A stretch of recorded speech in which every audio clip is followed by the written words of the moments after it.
Welcome to the show sir. बहुत शुक्रिया। और एक बड़ा ही प्यारा शेर मैंने आपके लिए लिखा है। अच्छा। हजार फख्र के कुछ रोज ही सही, लेकिन किसी हसीन नजर का मैं इंतखाब रहा। वो एक शख्स के आईना तरसे जिसके लिए ज़हे नसीब, वो मुझे कितना दस्तयाब रहा। मेरा भी जी सर। मुझसे मेरा खसारा पूछते हैं, मुझसे मेरा खसारा पूछते हैं, यानी लोग मुझसे तुम्हारा पूछते हैं। मैं बताता हूँ मेरा ताल्लुक नहीं रहा उनसे, मैं बताता हूँ मेरा ताल्लुक नहीं रहा उनसे, उन्हें यकीन नहीं आता दोबारा पूछते हैं। बाबर भाई, ये शेर किसके लिए लिखा था? पता नहीं यार, मेरी तो खुशहाल लाइफ है। मैंने किसी जगह बोला है, मगर नहीं, आपने काफी अर्सा पहले लिखा था। हैप्पीली मैरिड, 3 बच्चे माशाल्लाह, मुझे पता है। बच्चे भी मेरे बड़े हैं। मगर मुझे ये बताइए कि बाबर भाई, जब आपने कोट पहना था तो आपने वेस्ट कोट इनको क्यों दी? अच्छा, वाकई। ओए होए। नहीं, आप कहें कि हम दोनों भाइयों में प्यार इतना है। लेकिन मुझे ये बताइए सर, कैसा फील कर रहे हैं? मंटो नहीं हूँ। हाँ, आप उसमें मंटो नहीं थे, मगर आप मंटो ना होने के बावजूद इतनी जबरदस्त एक्टिंग और सारी लाइमलाइट आप रख के बैठे हुए थे। कैसा लगा इतने अरसे बाद इतना मैं वैसे आपको बताऊं कि मैं इस यकीन से काम शुरू करता हूं कि कोई भी हो, चाहे वो फिल्म हो, टेलीविज़न हो, तो हम मोस्टली तो बाप वाला ही रोल कर रहे हैं हम लोग। तो मैं अपनी बात करूँगा, तो वो जब मेरे सामने स्क्रिप्ट आया तो खलील साहब का फ़ोन भी आया, बाबर अली ज़रा से देख लेना। अच्छा। मैं कहती मेरे सामने तो आया, मैं देख लेना। तो मेरे सामने जब आया तो मियां अमीन का वो कैरेक्टर था, तो फिर अल्लाह ताला ने उस पर इतनी बरकत डाली, मैं उसको अपनी पूरी दयानतदारी के साथ करता रहा। चंद एक सीन आते थे, मेरे ख्याल से हर एपिसोड में 1 या 2 सीन। मुझे खुद अंदाज़ा नहीं था कि अल्लाह ताला इतनी बड़ी इज़्ज़त दे देंगे, मैं उसको सोच भी नहीं सकता। यानी मेरा, अगर आप कह लें कि जो जवानी का जो स्टार्ट था, जो कि आप लिख भी रहे हैं, जवानी फिर नहीं आनी। हाँ जी। हालांकि गिला भी कर रहे थे, मैं उस फिल्म में नहीं हूँ अब, अपनी मसरूफियत की वजह से। नहीं, आप तो कभी भी नहीं थे। मैं कहने लगा था क्लैरिफिकेशन भी हो जाए, वो अपनी वजह से नहीं है। देने लगा ना भाईजान, मुंडा बिगड़े जाए में मैं कासा ही मैं था। यस, वो तो फिर आप सामने आके कहते नहीं है प्यारा है। नहीं, आप रैम्बो वाले में थे शायद। तो जब वो मेरे सामने स्क्रिप्ट आया तो फिर वो सारी चीज़ें आई, तो फिर मैं सिर्फ करता चला गया। मुझे अंदाज़ा नहीं था। मैं जब काम में होता हूँ वैसे तो मेरा कोशिश होती है कि जो नदीम बेग सोच रहा है या जो भी डायरेक्टर है सेट पे, वो जो चाह रहा है मैं वैसे करूँ। अपना इनपुट तो हम डालते ही हैं, लेकिन वो डायरेक्टर की क्या रिक्वायरमेंट है, कहाँ पॉज लेना है, कहाँ क्या चाहिए, तो वो बहुत ज़्यादा डिपेंड कर रहा था मुझ पे। बाबर यूँ कर लो, बाबर ये कर लेते हैं, बाबर ये कर लेते हैं, बस अल्लाह ताला ने उसे बना दिया। लेकिन सर, उसमें आपके जो एक्सप्रेशन है ना, वो ना बोलने वाले हैं। आपने साबित किया कि आंखें कहती हैं वो बात जो हम कह नहीं पाते। वाह वाह वाह वाह, साबित किया आपने। अच्छा, ये जो जिक्र कर रहे हैं ना, ये जो उन्होंने जिक्र किया है, जिन लोगों ने मंटो देखा है लास्ट एपिसोड में, जी। पूरे एपिसोड जितने भी थे उसमें मेरा और साइमा का आमना सामना तो हुआ नहीं। बिल्कुल। तो एंड पे कहीं आमना सामना हो गया, तो मैं कहा हो लाइनें आएंगी अब तो लाइनें तो कहीं नहीं थी। तो लाइनें ही नहीं। मैं क्या, मैं कोई 50 से ऊपर साइमा जी के साथ मैं फिल्म्स कर चुका हूँ। बिल्कुल। और जो लोग नई जनरेशन नहीं जानती, हमारे बहुत सारे गाने हैं यूट्यूब पे मौजूद भी हैं। अच्छा, वो दोबारा सर्च हो रहे हैं उसके बाद ना, लोग बड़ी तादाद में देख रहे हैं, पहले तो व्यूज ही नहीं थे। तो जिन्होंने नहीं देखा उन्होंने, मैंने कहा डायलॉग ही नहीं है, वो बस साइलेंट था मेरे पास। तो उसमें मैंने कोशिश की और उस कोशिश पे भी मीम बनी और बड़ी तादाद में बनी है कि मेरी और साइमा के जो लुक्स आपस में आ रहे हैं। हालांकि मेरे सामने जो जिस तरह की शख्सियत खड़ी थी, कोई ऐसी थी, सॉरी टू से, क्योंकि मैं अपना सोलो शॉट दे रहा था शूट के वक्त आप जी। तो मैंने एक्सप्रेशन ये देना था, सामने साइमा है। अच्छा। तो फिर भी मेरी हिम्मत देखे मैंने दिया वो। लेकिन सर लास्ट एपिसोड च मुंडा तोड़ा कत्ल हो गया, सोफे तो तुसी उठ नहीं रहे। नहीं, उठ गया था, स्लो मोशन था। नहीं, वो आपने देखा नहीं, स्लो मोशन था, वो जाने में टाइम लगा। जाने में डायरेक्टर ने स्लो मोशन कर दिया। मैं तो फौरन ही पहुंच गया था। जल्दी पहुंच गया। एक चीज मेरे दिल में आई है, सख्त राहों में भी आसान सफर लगता है, ये मेरी माँ की दुआओं का असर लगता है। देखिए, माँ का जिक्र हुआ है ना, तो मैं समझता हूँ कि कोई भी जगह, कोई भी महफिल, कोई ऐसी जगह मेरी, कम से कम मैं अपनी बात बताऊँ वहाँ से, वो मुकम्मल नहीं है मेरे माँ बाप बुजुर्ग उन दोनों की दुआ के अलावा।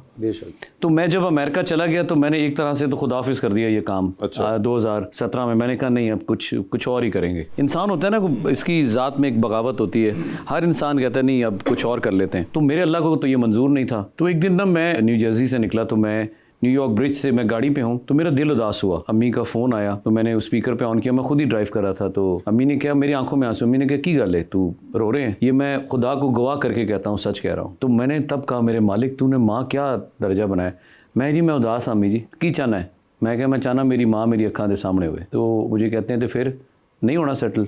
मैं क्या, दिल नहीं मन रहा, ਤੁਹਾਡੀ चेहरा नज़र नहीं आता, बच्चे बेगम भी आ जाएंगे, तुसी और अब्बू नज़र नहीं आओगे। क्योंकि पंजाबी में बात होती है अम्मी से। कहते ने वापस आ जा। उन्होंने वापस आ जा, मैंने इजाज़त ली। उसके बाद ज़ाहिर है आपकी एक होम जर्नल भी होती है जो हम सब ने घर जाना होता है। फिर उनसे बात हुई, मैंने कहा बेगम साहब मैं आ रहा हूँ, बच्चों को ना बताना। तीसरे दिन मैं वापस था और जिस दिन मैं वापस आया उससे अगले दिन मेरे पास 3 सीरियल थे, हालांकि मैं आउट था बिल्कुल। मगर मुझे एक बात बताओ, ये जो आपने जिक्र किया, ये 2017 में जब आप चले गए यहाँ से, एक तरह से आपने कहा कि अब मैं कुछ और करूंगा, क्या ये वही टाइम था? क्योंकि हर एक्टर, और एक्टर के ऊपर भी नहीं मैं कहूँगा, हर वो एक्टर जो कि एक हीरो का रोल करता रहा हो बहुत लंबे अरसे तक, उसके लिए एक ट्रांजिशन फेज आता है जिसके अंदर वो अब हीरो से निकल के एक कैरेक्टर के अंदर जा रहा होता है। बिकॉज हीरो हमारे यहाँ और इंडिया के अंदर भी होता है कि एक सिंबॉलिक एक जोन में रखा जाता है उनको, वो ऐसा लगते हैं, वो ऐसे बात करेंगे, ऐसे ही कैरेक्टर्स कर सकते हैं। तो क्या ये उस टाइम पे था कि उसके बाद जब आपने कम बैक किया तो आपने दूसरी साइड को भी एक्सेप्ट कर लिया? बात बताऊं, मैं कभी भी एहसास से कमतरी में नहीं रहा, अल्लाह का शुक्र है। जब जवानी में फिल्म मिली थी तो उस वक्त मैंने विलन कर लिया था, तो हीरो मैंने तब भी कंसिडर, मैं हमेशा से चाहता था कि रोल मिले मुझे, कैरेक्टर्स मिले। नहीं मगर आपको मिलते हीरोज ईद के थे, नहीं हीरो मिले, विलन में भी आप बड़ा विलन ऐसा हो गया कि हीरो के 3 गाने हैं मेरे 4। हाँ, वो एक अलग बात है। हाँ। मैं खुद हैरान हूँ, जो फिल्म की मेन जो लीडिंग लेडी है उसको भी पता चला उसका भी गाना है मेरे साथ। तो मुझे तो खुद नहीं पता होता था ये सारा कुछ हो रहा है। ख्वाब हो गया। हाँ, लड़की ने ख्वाब देखा, इन्होंने सही कहा सर, वही है ना, हाँ, लड़की ने ख्वाब देखा, मैंने देखा ख्वाब, वो गाना वो भी हो गया।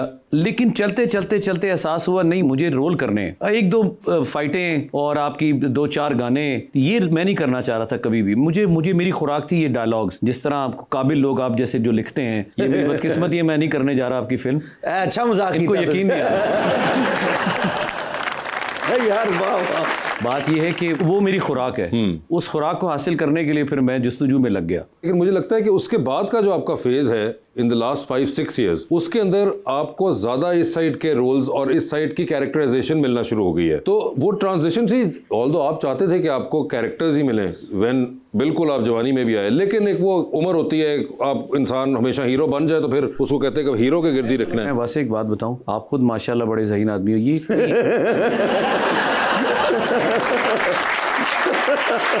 सर आप कोई और एग्जांपल देके बात करें, आप छोड़ दें। मैं लास्ट टाइम आया था आप मोटे थे, अब आप स्मार्ट हैं। आप समझे कि कैसे रुपया बैठा हुआ है? इस पे इख्तिलाफ है मुझे थोड़ा। मगर नहीं, वो मुझे वो बड़ा इंटरेस्टिंग लगता है कि हमेशा, क्योंकि हमने जब आपको देखा बार पहली दफ़ा तो मतलब जानू सुन जरा हो रहा था, उसके बाद पै दर पे कुछ ऐसा कुछ होता रहा और हम देखते थे कि जी सिनेमा के अंदर एक हीरो आदमी है, ये कमाल बाल और ये लुक्स, और फिर बहुत अरसा 10-15 साल मैं कहूँ, इवन जब आप टीवी में आए विद लंडा बाजार and everything, you were always the hero. मतलब वो चाहे जैसा भी कैरेक्टर होता था मगर हीरो ही आप होते थे उसके अंदर किसी ना किसी तरीके से। तो हीरो हीरो हीरो करते करते फिर एक स्टेज आती है जिसके अंदर अब आपको ट्रांजिट करना है दूसरे फेज के अंदर। और ये दुनिया में जो भी बड़े बड़े स्टार रहे हैं हीरो के जोन में, उन सब के साथ ये मसला है, वेदर वो it was mister Amitabh Bachchan, whether it was I think आप हॉलीवुड में चले जाए, मार्लन ब्रांडो हो गए, आपके पास पॉल न्यूमन हो गए, ये सब के साथ कहीं ना कहीं होता रहा है। तो वो मुझे लगता है कि अब आप ट्रांजिट बड़ा आसानी से माशाल्लाह कर गए हैं। और उसके अंदर कई बार जो मेरा अपना एक ज़ाती मुशाहिदा है कि जो इंसान होता है, वो जो भी एक्टर या हीरो होता है, वो उसके अपने जहन में उसको कन्विंस करना होता है कि यार अब मैं ये वाली साइड खेलूंगा। मैं अभी आपको बता रहा था ना कि मेरे में कभी वो चीज़ मेरे रब ने डाली नहीं, एहसास कमतरी या इस तरह की चीज़ मेरे रब ने मुझे माला माल किया इस तरफ से, मैं कभी किसी को कमतर समझता ही नहीं। अगर मैं ये समझने लग पड़ूँ तो मैं आज इस तरह बैठा ही ना हूँ। आप खुद देखें ना, एक सर्टन टाइम होता है कि आप उस टाइम तक आपने एक यंग रोल करना है, उसके बाद तो एक ऐसी एज आ जाती है आप वो रोल नहीं कर सकते जो इस वक्त वहाज कर रहा है या बाकी बच्चे जो कर रहे हैं, जो इस वक्त बहुत अच्छे काम कर रहे हैं। हर रोल मेरे लिए नहीं लिखा जा सकता इस तरह का। तो यही स्मार्ट मूव है कि आपने सही वक्त पर सही स्टेप उठाया और आप उस रोल की तरफ आ गए जहाँ अनगिनत रोल हैं आपके लिए, चाहे वो बाप की सूरत में है, बड़े भाई की सूरत में है, ससुर की सूरत में है, या देयर सो मेनी मोर। अभी बड़े जबरदस्त ससुर भी बने हुए हैं मेरी बहुओं के अंदर। नहीं, वो तो बाप हूँ मैं, लेकिन मैं अच्छा बाप हूँ। हाँ, ससुर भी नेक हूँ। हाँ, ससुर भी, वरना फफे कुटरी होती से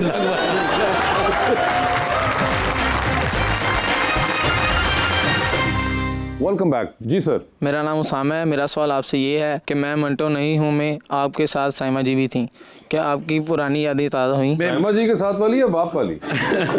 बहुत सी फिल्में थी उनके साथ मेरी, और बड़े अच्छे अच्छे स्क्रिप्ट उनके साथ किए। सईद नूर साहब के बिल्कुल बैनर के नीचे हमने काम किया, तो ऑफ कोर्स वो चीज़ें तो होती हैं। अब इसको मैं बदकिस्मती से तो नहीं कहूँगा, लेकिन हमारा कोई कंबाइन काम नहीं था।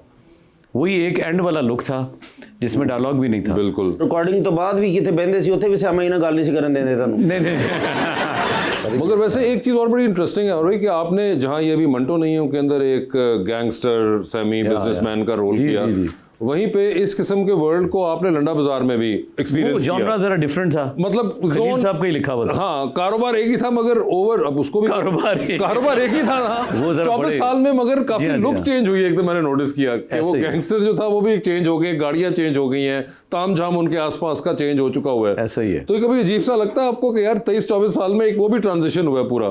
देखिए, डिपेंड करता है कि आपको लिखने वाला क्या सोच रहा है। तो खलील साहब के साथ जो कॉम्बिनेशन रहा है वो बड़ा अल्हम्दुलिल्लाह कामयाब रहा। वो हमेशा से लंडा बाजार हो या एंड तक, ये मंटो तक कह लें सफ़र, तो उनको पता था कि ये बाबर की कैपेसिटी क्या है, कहाँ डिलीवर करेगा, क्या करेगा। शायद उनके जहन में ये होगा।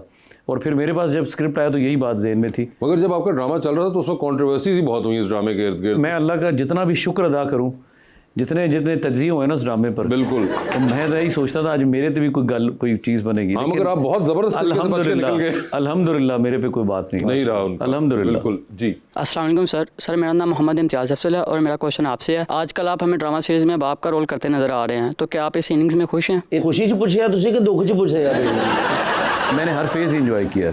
मुझे शायद लग रहा है कि मैं ज़्यादा इंजॉय इसमें कर रहा हूँ, क्योंकि इसमें पावरफुल लाइंस हैं मेरे पास, कुछ करने जो ताल्लुक़ रहा है ना मेरा ज़्यादा, मैंने कहा ना, मेरा इन फ़िक्रों के साथ रहा है, उस ड्रामे के साथ रहा है जो मेरे पास आए। 4 सफ़े क्यों ना हो, यहाँ तो लोग कहते हैं कि नहीं 1-2 लाइनें हो, मैं चाहता हूँ मेरे पास 4-4 सफ़े हो, मैं बोल रहा हूँ। तो मेरा शायद उस कॉम्बिनेशन से बनता है। मगर आपने दूसरी साइड भी जो फिल्म के ज़माने में थी वो भी एक कमाल एंजॉय की हुई है, जो कि अब तो मुझे लगता है एक्सपीरियंस ही नहीं कर पाते अब जो एक्टर्स आ भी रहे होते हैं, कि वो जो एक जिसे आप कह लें चार्म था और जो करिश्मा था कि सिनेमा हॉल के अंदर बैठ के जब 700 बंदा आपके लिए सीटियां बजा रहा हो, 1500 बिल्कुल ओवरफ्लो भी होता था उसके अंदर, तो वो वाला जोन तो ना वो सिनेमा रहा है, ना वो लोग रहे हैं, ना वो चीज़ें ना दिल करती हैं आए वापस। हम सिर्फ ख्वाहिश कर सकते हैं। वो वक्त जो था वो बहुत ही अच्छा था भाई। मैं आपको क्या बताऊं कि लाइटें तो होती नहीं थी हमारे पास, रिफ्लेक्टर होते थे और उस पर सूरज लगता था, सूरज डायरेक्ट आपकी आंख में मारना, और फिर आपने 500 बंदा खड़ा उसके सामने, डायरेक्टर ने कहना बाबर साहब की हो गया फिल्म दे हीरो, अक्खां खोलो, अक्खां अन्ना बंदा हो जाए खोले, लेकिन फिर भी आंखें खोलनी है। तो ये सारे वक्त हमने देखे हैं। अब ना लाइटें थी ना कुछ थी, उनमें हमने गाने किए, सर्दियों में दिसंबर जनवरी में बारिश के गाने किए, ये सारे दौरों से गुजरे। लेकिन जब वो फिल्म बॉक्स ऑफिस पे लगती थी वो ताज़ा हवा का झोंका होती थी। फिर जो एक सिनेमा में आपको देखते हो जिस तरह आवाम रिएक्ट कर रही होती थी, वो फील ही एक कमाल। मुझे लगता है वो आवाम भी वो बहुत इलेक्ट्रीफाइंग था, बहुत ही बिल्कुल इलेक्ट्रीफाइंग, सही कुछ अलग एक आपको समझ नहीं आ रही होती थी कि क्या हम देखने वालों को हो रहा था कि यार ये क्या हो रहा है। मैं बाद में तो फिल्में मैंने अंदर जाके बॉक्स ऑफिस में नहीं देखी, क्योंकि अगर उनको पता चल जाए तो फिर तो आप लोगों के हाथों में होते, उछाल रहे होते थे। बिल्कुल 2 बार तो ऐसा हो गया था, तीसरी बार मैंने कहा मैंने दूर ही रहने दो, अंदर नहीं जाना मैं। तो बाहर से देखना, खुश होना कि फटा लग गया फुल हाउस का। ख्वाहिश है कि अब भी ऐसा हो, आने वाले बच्चे बहुत एक्सट्रीमली टैलेंटेड हैं, वो काम करें, इसी तरह उनको पजीराई मिले और उसी तरह की फिल्में बने। और भाईजान पहले तो लंबे लंबे वाल किसी फिल्म वेखन चाहिदा सी ना, ते हिरबन दी वजह तो नहीं सी चाहिदा, सिर्फ बाबर भाई नूं वेखन चाहिदा सी। यकीन कर लो कि लंबे लंबे वाल, खूबसूरत इंसान और डांस भी कमाल, बहुत ही बुरा डांस। खैर ये तो मैं नहीं इत्तेफाक करूंगा, बाकायदा बुरा डांस करता था मैं, मुझे पता ही नहीं था। बस मैं तो हाथ जोड़ता था उन सबके आगे, प्लीज यार डांस वाला। डांस के मामले में खैर रैम्बो साहब हमेशा मोमी जब आए थे वो बाद में अभी भी मोमी जैसा डांसर ही नहीं, उनको मोमी राना को बहुत शौक था, एक्सट्रीमली टैलेंटेड, टू गुड। शान भी डांस नहीं कर सकते, वो भी नहीं करते थे वो इतना वाला। वो जिथे डांस होंदा उथे घोड़ा लेके चल जांदे ने।